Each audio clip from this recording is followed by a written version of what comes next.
Susan Rice. She is back on Capitol Hill yet again for meetings with lawmakers over the White House response to the attacks in Benghazi. Yesterday, she met with 3 top Republicans who all said they were more disturbed about the situation after the meeting than they were when the meeting started. Have a listen. I'm more convinced than ever that it was bad, it was unjustified to give the scenario as presented by Ambassador Rice and President Obama 3 weeks before an election. So that was Lindsey Graham. John McCain was out there. Kelly Ayotte, Republican Senator Jim Inhofe is a member of the Senate Foreign Relations and Armed Services Committees. And, sir, good morning to you. Well, good morning, Bill. You're on the record already as saying that you will not support her if she is nominated to be Secretary of State, but not just because of Libya. What's the problem? Well, yeah, let me clarify that. My first thought, Bill, was what if Susan Rice was thrown under the bus and that they all knew that she didn't have the information of the CIA? Then I thought you'd have to feel sorry for her. Since yesterday, and talking to some of those to whom she talked, I'm absolutely convinced in my mind, Bill, that she's part of the cover-up. She knew all the time the CIA information that was given to her. But your point's very good. I would have a hard time. In fact, I could not support her in the Secretary of State if she is nominated. But give me a reason why. I mean, you list several in your statement. I'll give you several North reasons. Korea, Syria, Israel's relationship with the Palestinians. Well, sure. She's on the wrong side of the UN membership of the Palestinian Authority.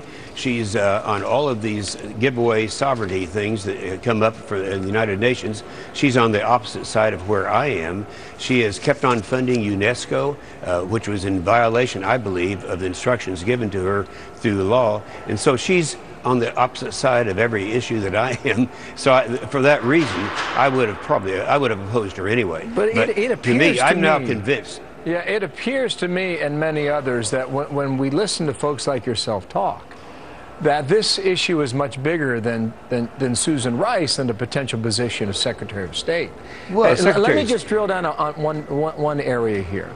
Because yesterday, the CIA acting director at 10 a.m. apparently blamed the FBI for changing the language and the guidance of the talking points. At 4 o'clock in the afternoon, the CIA acting director came back and said it was the CIA after all. Now, what explains that? Well, I don't know what explains that, because we're not getting the same story. But you have to keep in mind, this stuff is really coming from the White House. They're hoping this will go away. And this has been something that I think is now much more of a problem after yesterday, probably will be today. Now, I don't happen to be one of the senators that she cares to talk about. Maybe it's because I'm opposed to her from her positions as ambassador to the United Nations, and nothing else, I think, could change my mind on that. But based on that answer, it appears that you're willing to take this issue higher than just Susan Rice when it comes to Benghazi. Oh, absolutely. Well, all these things, this is going to go down as the biggest cover-up in history. They all knew it. They are hoping it'd go away. They're hoping, first of all, to have it go beyond the election date, which it did. But now people are not going to forget it. Not going to forget that the administration deliberately covered this up and misrepresented what happened in Benghazi that ended up in the death of 4 people, one of whom was a good friend of mine, Ambassador Stevens. They're not going to forget that. The biggest cover-up in American history. It could be. It could go down as the biggest cover-up. Yes, sir. Oh. When Senator Lieberman came out yesterday afternoon, he seemed, he's listed as an independent, caucus with Democrats, but he seemed to take more of a conciliatory tone towards Susan Rice. And after hearing his explanation, you wonder if this is now developing into a Republican versus Democrat issue. And if that's the case, you're in the minority. So well, what happens? That's true.